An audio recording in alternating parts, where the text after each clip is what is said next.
Hi കൂട്ടുകാരെ, പുതിയൊരു വീഡിയോയിലേക്ക് എല്ലാവർക്കും സ്വാഗതം. അങ്ങനെ രാഹുലിന് ഇങ്ങനെ സച്ചിയോട് പണം ചോദിക്കണമെന്ന് ഇങ്ങനെ രവിയൊക്കെ ആവശ്യപ്പെടുമ്പോൾ രാഹുൽ പറയണേ, എനിക്കത് കഴിയില്ല, അത് വേണ്ട, നീ ചോദിക്കണ്ട, ഞങ്ങളാണല്ലോ നിൻ്റെ വിവാഹം നടത്താൻ മുൻകൈ എടുത്തത്, അപ്പം ഞങ്ങൾ തന്നെ കാര്യങ്ങൾ ഇങ്ങനെ സച്ചിയോട് അവതരിപ്പിച്ചോളാം എന്ന് രവി തിരിച്ചു പറയുന്നു കേട്ടോ. പിന്നീട് കാണിക്കുന്ന സുശീലയാണ്. സുശീല അർഷയുടെ അടുത്തിട്ട് എത്തിയിരിക്കുകയാണ്. അപ്പോൾ അർഷയുടെ കാര്യങ്ങൾ പറയണേ, എടോ നീ മനസ്സിലാക്കുന്നത് പോലെയൊന്നല്ല, ആ അനന്തമാഷായി അങ്ങരുടെ കയ്യിൽ അങ്ങരുടെ അത് കിട്ടിയ ഭാര്യയുണ്ടല്ലോ, അവൾ ചത്തുപോയി കുറച്ച് പൈസ കിട്ടിയത് കൊണ്ട് തന്നെ എന്താണ് അങ്ങേരുടെ അഹങ്കാരം എന്ന് ഞാൻ ഇന്നാണ് കണ്ടത്. ഇത്രയും അഹങ്കാരം മൊത്തം അങ്ങേരെ ഞാൻ കണ്ടിട്ടില്ല. എന്ത് വാശിയും എന്ത് ഇത് കൊടുത്ത് അങ്ങേര് നാളെ മറ്റന്നാളാവുമ്പോഴേക്കും അനുപമയുടെ പേരിൽ അങ്ങ് ആ വീട് രജിസ്റ്റർ ചെയ്യാണ്. എൻ്റെ അർഷയെ എന്ത് വില കൊടുത്തും അത് തടയണം, അല്ലെങ്കിൽ അർഷ പ്രശ്നമാണ്. അപ്പോഴേക്കും അർഷ ഇങ്ങനെ വെള്ളമൊക്കെ കൊടുക്കുന്നുണ്ട് കേട്ടോ.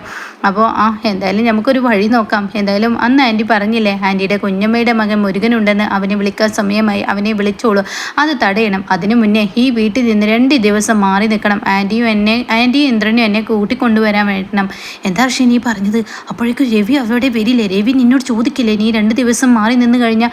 അതിനൊക്കെയുള്ള മുടന്ന ന്യായങ്ങൾ എൻ്റെ കയ്യിലുണ്ട്. ഡിവേഴ്സ് ചെയ്യാൻ പോകുന്ന അങ്ങേർക്ക് ഇപ്പോൾ ഞാൻ എവിടേക്ക് പോയാലെന്താ എന്ന് പറയുമ്പോൾ, എന്താ നീ പറഞ്ഞത്? ഡിവേഴ്സോ? അതിനിടയ്ക്ക് അങ്ങനെ ഒരു സംഭവം ഉണ്ടായിട്ടുണ്ട്, ഡിവേഴ്സ് ചെയ്യണം എന്നൊക്കെ അയാൾ പറയുന്നു. ഡിവേഴ്സ് ലെറ്റർ ആവശ്യപ്പെടുന്നു. അതുകൊണ്ട് അങ്ങനെ വെറുതെ വിടാൻ പറ്റില്ല. അപ്പം നീ വീട് ഒഴിവാക്കാൻ നീ വീട്ടിൽ നിന്ന് ഇറങ്ങാൻ തന്നെ തീരുമാനിച്ചോ? അത് കേൾക്കുന്ന ഹർഷ പറയാൻ, 2 ദിവസം ഞാൻ മാറി നിൽക്കും, അതിനുള്ള കള്ളങ്ങളൊക്കെ എൻ്റെ കയ്യിലറിയാം, പക്ഷേ ഈ വീട് ഒരിക്കലും അയാൾക്ക് ഞാൻ കൊടുക്കില്ല എന്ന് പറയണ കേട്ടോ. എന്തായാലും ഹർഷയും ഹർഷയുടെ കുഞ്ഞും ഈ വീട്ടിൽ തന്നെ താമസിക്കും. അയാളെ ഞാൻ ഇവിടെ നാട്ടി ഓടിക്കും, ഞാൻ ഇവിടെ തന്നെ താമസിക്കും. പഴയ ജ്യോത്സ്യരുടെ പ്രവചനം ഉണ്ടല്ലോ, അത് അനുപമ തട്ടിക്കൂട്ടി പറഞ്ഞു കൊടുത്തിട്ടുണ്ടെന്ന് തോന്നുന്നു. അങ്ങേരിക്കും ഇപ്പോൾ എൻ്റെ വയറ്റിൽ കിടക്കുന്ന കുഞ്ഞിൻ്റെ DNA ടെസ്റ്റ് പോലും നടത്തണം. അയ്യോ ഹർഷേ, നീ എന്താ ഈ പറയുന്നത്? കുഞ്ഞിൻ്റെ DNA ടെസ്റ്റോ?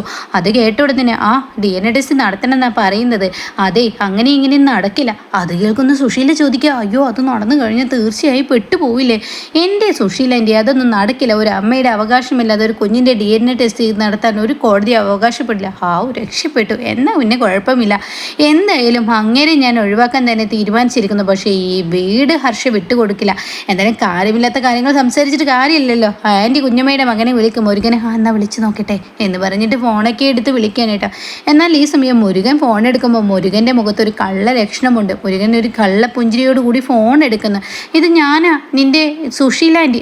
ആൻറ്റി മനസ്സിലായി, ആൻറ്റിയുടെ നമ്പർ എൻ്റെ കയ്യിലുണ്ടല്ലോ, ആൻറ്റിയുടെ ഒരു വിളി ഞാൻ പ്രതീക്ഷിച്ചിരിക്കുകയായിരുന്നു. എന്താ ആൻറ്റിയെ കാണാൻ ഞാൻ അങ്ങോട്ടേക്ക് വരണോ എന്ന് തിരിച്ച് ചോദിക്കും. അയ്യോ എൻ്റെ വീട്ടിലോട്ട് വരേ വേണ്ട, ഞാൻ എനിക്കൊരു ലൊക്കേഷൻ അയച്ചു തരാം, അതങ്ങ് ആ ലൊക്കേഷനിലോട്ട് നീ എത്തിയാൽ മതി. ശരി ആൻറ്റി പറഞ്ഞതുപോലെ ഞാൻ അങ്ങ് ചെയ്തേക്കാം എന്ന് പറയാണ്. അങ്ങനെ അർഷയും സുശീലയും കൂടി മുരുകനെ ഇങ്ങനെ കാത്തു നിൽക്കുകയാണ്. മുരുകനാണെങ്കിൽ ഒരു കള്ള ലക്ഷണവുമായി ഇങ്ങനെ കയറി വരിക. ഈ സമയം പ്രതിഭയാണ് കാണിക്കുന്നത്. പ്രതിഭയും സത്യനൊക്കെ മൂന്നാറ് ചുറ്റി നടന്നിട്ട് റൂമിലോട്ട് വരിക. പക്ഷെ പ്രതിഭയുടെ മുഖമൊക്കെ ആകെ കടന്നൽ കുത്തിയതുപോലെയാണ്. പ്രതിഭ ഇങ്ങനെ വരുമ്പോൾ സത്യം പറയുന്നത് എന്ത് ഭംഗിയാണ് പ്രകൃതി എന്നൊക്കെ ഇങ്ങനെ പറയുമ്പോൾ എനിക്ക് വലിയ ഇഷ്ടമൊന്നും തോന്നിയില്ല. എൻ്റെ മൂഡ് മൊത്തത്തിൽ പോക്കാണ്. കാരണം എനിക്ക് തലവേദനിക്കുന്നു, സഹിക്കാൻ വയ്യാത്ത തലവേദന. എന്നാൽ ഞാൻ റൂബോയെ വിളിക്കട്ടെ, എന്നിട്ട് വല്ല പെയിൻ കില്ലറും കൊണ്ടുവരാൻ പറയാം. അയ്യോ എനിക്കതൊന്നും വേണ്ട, എനിക്ക് എൻ്റെ വീട്ടിലോട്ട് പോയാൽ മതി, വേറൊന്നും വേണ്ട. എന്നാൽ ശരി, നമുക്ക് നാളെ തന്നെ പോവാം. അങ്ങനെയായെങ്കിൽ നന്ന്, ഇനി ഞാൻ പുറത്തോട്ട് ില്ല. അപ്പോഴാണ് ഫോൺ അടിക്കുന്നത് കേട്ടോ. ഫോൺ അടിക്കുന്ന പ്രതിഭയുടെ മുഖം ഇങ്ങനെ മാറി മറിയുന്നു. അപ്പോൾ സത്യൻ ആ ഫോൺ എടുത്തിട്ട് ഇങ്ങനെ നോക്കുന്നുണ്ട്. ആരാ എന്നിങ്ങനെ പ്രതിഭ ചോദിക്കുമ്പോൾ അത് എന്തുവാ, അവൾക്ക് ഇവിടുത്തെ വിശേഷങ്ങൾ അറിയാൻ വേണ്ടി വിളിക്കുന്ന. എന്തായാലും ഇപ്പം ഞാൻ എടുക്കുന്നില്ല എന്ന് പറഞ്ഞ് പ്രതിഭയുടെ ആ ഒരു അസുഖം നോക്കാൻ വേണ്ടി സത്യൻ ഓടി വരാം. നിനക്ക് പനിക്കുന്നുണ്ടോടി എന്നൊക്കെ പറഞ്ഞ് തൊട്ട് നോക്കുക. അയ്യോ പനിയൊന്നുമില്ലല്ലോ, പിന്നെ എന്താ നിൻ്റെ പ്രശ്നം? അപ്പോൾ ഉടൻ തന്നെ എനിക്കിപ്പോൾ ഒന്നും വേണ്ട, ഇവിടെ പുറത്തൊന്നും പോണ്ട എന്നൊക്കെ പറഞ്ഞിട്ട് പ്രതിഭ ഇരിക്കണം. അപ്പം നിൻ്റെ പ്രശ്നം എന്താണെന്ന് എനിക്ക് മനസ്സിലായി, അത് തന്നെ, എനിക്ക് എൻ്റെ വീട്ടിലോട്ട് പോകണം. അപ്പം നിൻ്റെ പ്രശ്നം കാര്യങ്ങൾ എനിക്ക് മനസ്സിലായ സ്ഥിതിക്ക് എന്തായാലും ഇന്ന് തന്നെ പോവാം, നാളേക്ക് വെക്കുന്നില്ല. അപ്പോഴേക്കും സത്യൻ ഫോൺ എടുത്ത് ബസ് ബുക്ക് ചെയ്യാൻ പോകുമ്പോൾ എന്ന് പ്രതിഭ പറയുന്നു കേട്ടോ. പിന്നീട് മുരുകനെ സ്വീകരിക്കണം. അപ്പം മുരുകൻ പറയാണ്, ആദ്യമായാണ് ഒരു ക്രിമിനലിന് ജ്യൂസൊക്കെ തന്ന് വീട്ടിലിരുന്നിട്ട് സൽക്കരിച്ച ഒരു കൊട്ടേഷൻ തരുന്നത്, എന്തായാലും എൻ്റെ ജീവിതത്തിൽ ആദ്യാനുഭവം എന്നിങ്ങനെ മുരുകൻ പറയുമ്പോൾ ഇവരുടെ രണ്ടുപേരുടെയും മുഖത്തൊരു പരിങ്ങലുണ്ട് കേട്ടോ. അപ്പോൾ സുശീല പറയണേ, ഞങ്ങൾ പറഞ്ഞ കാര്യങ്ങൾ നിനക്ക് ചെയ്യാൻ പറ്റുമോ? അതെനിക്ക് കൊണ്ട് കഴിയും, എന്നാൽ നാളെ കഴിഞ്ഞ മറ്റന്നെയാണ് നീ ചെയ്യേണ്ടത് എന്ന് ഹർഷ പറയണേ. അത് ചെയ്തോളാം, എന്തായാലും അത് ചെയ്ത് കഴിഞ്ഞാൽ നിനക്ക് പറഞ്ഞ തുക തരാം. എനിക്ക് എന്തായാലും കുഴപ്പമൊന്നുമില്ല. അപ്പോൾ സുശീല പറയണേ, എന്തായാലും എനിക്ക് 2 ലക്ഷം രൂപ വേണമെന്ന് പറഞ്ഞപ്പോൾ തന്നെ ഞാൻ നിന്നെ ഈ ഒരു 2 ലക്ഷം സഹായിക്കാമെന്ന് കരുതിയാ. എൻ്റെ ആൻറ്റി എൻ്റെ കയ്യിൽ നിന്ന് ഫോൺ നമ്പർ മേടിച്ചപ്പോൾ തന്നെ എനിക്ക് കാര്യങ്ങളൊക്കെ മനസ്സിലായതാണ്. ആൻറ്റി എന്നാണ് എനിക്ക് വിളി വരുന്നതെന്നും കാത്ത് ഞാൻ ഇരിക്കുകയായിരുന്നു. ആൻറ്റിയുടെ വിളി എന്തായാലും ഇപ്പോഴാണ് അത്ര പെട്ടെന്ന് വരുമെന്ന് ഞാൻ ഒരിക്കലും പ്രതീക്ഷിച്ചില്ല. അത് പിന്നെ നിനക്ക് 2 ലക്ഷത്തിന് ആവശ്യമുണ്ടെന്ന് പറഞ്ഞത് കൊണ്ടല്ലേ, അല്ലായിരുന്നെങ്കിലും ഒരിക്കൽ വിളിച്ചിരുന്നു. എനിക്ക് മനസ്സിലായി. എന്തായാലും ഞാൻ കാര്യങ്ങളൊക്കെ ചെയ്യാം. നീ പറയുന്നത് പോലെ ചെയ്യേ. ഇന്നും നാളെയും ബാങ്കില്ല, അത് കഴിഞ്ഞാൽ മറ്റന്ന് തന്നെയായിരിക്കും അങ്ങേര് ബാങ്കിൽ നിന്ന് പണം എടുത്ത് വരുന്നത്, അയാളുടെ നാട്ടിൽ നിന്ന്. അപ്പോൾ ഈ പറയുന്ന അയാളുടെ കയ്യിൽ നിന്ന് ആ പണം നീ തട്ടിയെടുക്കണം, എന്നിട്ട് അതിൽ നിന്ന് എനിക്ക് 2 ലക്ഷം രൂപ തരാം. അപ്പോൾ ഉടൻ തന്നെ ഇത് കേട്ട ഉടൻ തന്നെ മുരുകൻ ചോദിക്കാൻ, നിങ്ങൾ തന്നെ പറയുന്നു അയാൾ ബാങ്കിൽ നിന്ന് പണം എടുക്കോ ഇല്ലേ എന്നൊന്നും നിങ്ങൾക്ക് അറിയില്ലെന്ന്. എടുത്തില്ലെങ്കിൽ ഞാൻ എന്ത് ചെയ്യും, എനിക്കെന്ത് കിട്ടും? അത് കേട്ട ഉടൻ തന്നെ ഹർഷ പറയാം, ഒരു 10,000 രൂപ തരും. അത് ആർക്ക് വേണം? 3 ബുള്ളറ്റും 3 ബൈക്കും ഇതൊക്കെ സംഘടിപ്പിച്ച് ഞങ്ങൾ അവിടെ എത്തുമ്പോഴേക്കും ഞങ്ങളുടെ പണത്തിന് എത്ര ചിലവുണ്ടെന്ന് അറിയോ? ഈ 10 രൂപയിലൊന്നും ഞാൻ നിൽക്കില്ല എന്ന് പറയാം. പക്ഷെ പറയാം ശരി 25,000 രൂപ തരാം. അപ്പം മുരുകൻ പറയാം അതാണെങ്കിൽ ഓക്കെ, എന്തായാലും നിങ്ങൾ ആൾ കൊള്ളാം എന്നിങ്ങനെ മുരുകൻ പറയുമ്പോൾ ഉടൻ തന്നെ ഹർഷ പറയാം, അതെന്താ നീ അങ്ങനെ പറഞ്ഞത്? അല്ല ഈ മാനന്തമാഷ് എന്ന് പറയുന്ന ആളെ എങ്ങനെ കാണാൻ പറ്റും? അവരുടെ ഫോട്ടോ ഒന്ന് എൻ്റെ മൊബൈലിലോട്ട് വിടും. അതൊന്നും നടക്കില്ല എന്ന് സുശീല പറയണേ. ഞങ്ങൾ തന്നെ ഈ വരുന്നുണ്ടല്ലേ ഈ കൊട്ടേഷന്, പിന്നെ എന്തിനാ അനന്തമാഷിൻ്റെ ഒരു ആവശ്യം, ഒരു ഫോട്ടോ കാണേണ്ട ആവശ്യം? അതിനൊന്നും ആവശ്യമില്ല എന്നിങ്ങനെ ദേഷ്യത്തോടു കൂടി സുശീല പറയുമ്പോൾ, നിങ്ങൾ ഈ ഈ പറച്ചിലൊക്കെ കേൾക്കുമ്പോൾ ഇങ്ങനെയുള്ള ക്രിമിനൽ കേസുകളൊക്കെ കൈകാര്യം ചെയ്ത പോലെ ഉണ്ടല്ലോ. അപ്പോഴേക്കും ഹർഷ ഒന്ന് പേടിച്ചുകൂട്ടാ. അങ്ങനെ ഹർഷ പറയണത്, അതെ ഞങ്ങൾക്കും കുറച്ചൊക്കെ അറിവും വിവരം ഉണ്ടെന്ന് കൂട്ടിക്കോ, നിനക്ക് എന്തായാലും കാണിച്ചു തരാം, എൻ്റെ പണം മേടിച്ച് നീ സ്ഥലം വിടാൻ നോക്കുക എന്ന് പറയണേട്ടാ.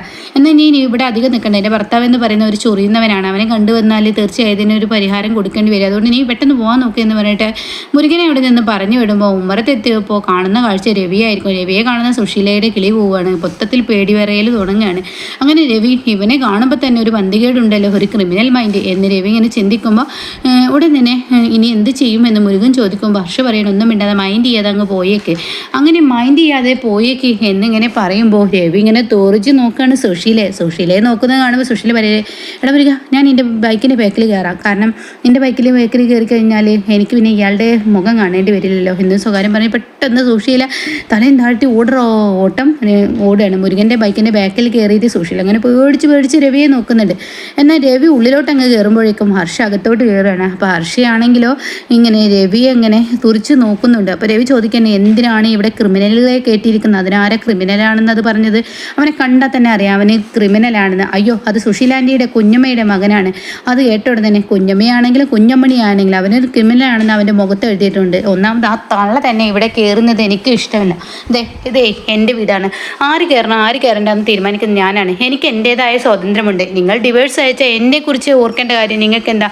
ഭാര്യ എന്ന പദവി കളഞ്ഞിട്ടാണല്ലോ നിങ്ങൾ നിൽക്കുന്നത്, അപ്പം നിങ്ങൾ ഇതിൽ അറിയണ്ട എന്ന് ഇങ്ങനെ പറയുമ്പോൾ ഉടൻ തന്നെ എൻ്റെ വീട്ടിൽ നിന്ന് എന്നോട് വിളച്ചിൽ നടത്താൻ എൻ്റെ വീട്ടിലോട്ട് ഇതുപോലെ ക്രിമിനലുകളെ കയറ്റിക്കഴിഞ്ഞാൽ ഞാൻ എന്നെ വെറുതെ വിടില്ല. നിങ്ങൾ എന്നോട് സൂക്ഷിച്ചും കണ്ട് കളിച്ചോ എന്നിങ്ങനെ തിരിച്ച് വിരലൊക്കെ ചൂണ്ടി സംസാരിക്കുമ്പോൾ രവി വിരൽ പിടിച്ച് പെട്ടിക്കാണ് കേട്ടോ. അപ്പോൾ ഇതിനൊക്കെ യൂട്യൂബിൽ വന്നിരിക്കുന്നല്ലോ. അപ്പോൾ അങ്ങനെ അവർ തമ്മിൽ വഴക്കാവാണ്. അങ്ങനെ രവിയും ഹർഷയും തമ്മിൽ വഴക്കായിട്ട് അങ്ങനെ പിന്നീട് സ്റ്റെപ്പ് കയറുമ്പോൾ ഹർഷ ഒരു 1.5 അഭിനയിക്കുകയാണ് കേട്ടോ. അങ്ങനെ ഹർഷ തൻ്റെ റൂമിലോട്ട് അയ്യോ എന്നെ ഉന്തിയേ എന്നൊക്കെ ഇങ്ങനെ പറഞ്ഞ് അഭിനയിച്ചും കൊണ്ട് റൂമിലോട്ട് പോകുമ്പോൾ രവിക്ക് ഒരു സംശയത്തിൻ്റെ നിഴൽ പൊട്ടിയിരിക്കുന്നു കേട്ടോ. റൂമിലെത്തിയ ഹർഷ ഒരു ചെറിയൊരു പുഞ്ചിരി ഇങ്ങനെ പുഞ്ചിരിക്കുകയാണ്. എന്നിട്ട് കട്ടിലിൽ ഇങ്ങനെ നിവർന്ന് നിന്നിട്ട് ഇങ്ങനെ ഹർഷ ഇങ്ങനെ എൻ്റെ കളി വേറെയാണ്. അപ്പോഴേക്കും രവി പുറത്ത് നിന്ന് ഇവൾ ഗാർഹിക പീഡനമെന്നോ അങ്ങനെ എന്തെങ്കിലും പീഡനം പറഞ്ഞിട്ട് എന്നെ കേസിലാക്കാനുള്ള പരിപാടിയാണെന്നാണ് തോന്നുന്നത്. എന്തോ ഒരു ഗൂഢാലോചന ഇവിടെ നടത്തുന്നുണ്ട്. അപ്പം ഇങ്ങനെയൊക്കെയുള്ളൊരു സീനാണ് കേട്ടോ ഇന്നത്തെ എപ്പിസോഡിൽ വന്നിരിക്കുന്നത്. അപ്പോൾ അത് കുറച്ച് ചുരുക്കിയിട്ടുണ്ട്. അത് യൂട്യൂബിൽ വന്ന ആ ഒരു ഭാഗം വേണ്ടെന്ന് വെച്ചതാണ്, എല്ലാവരും കണ്ടിട്ടുണ്ടാവുമെന്ന് വിചാരിക്കുന്നു. അപ്പോൾ എന്തായാലും ഇനി ഹർഷ കുടുങ്ങാൻ പോവാണ്. എന്തായാലും അനന്തമാഷിൻ്റെ പണം തട്ടിയെടുക്കാമെന്ന് കരുതി പോകുന്നത് മുരുകൻ്റെ കയ്യിൽ നിന്നും തിരിച്ച് ഇവർക്ക് നല്ല ഒന്നാണ് കിട്ടാനിരിക്കുന്നത്.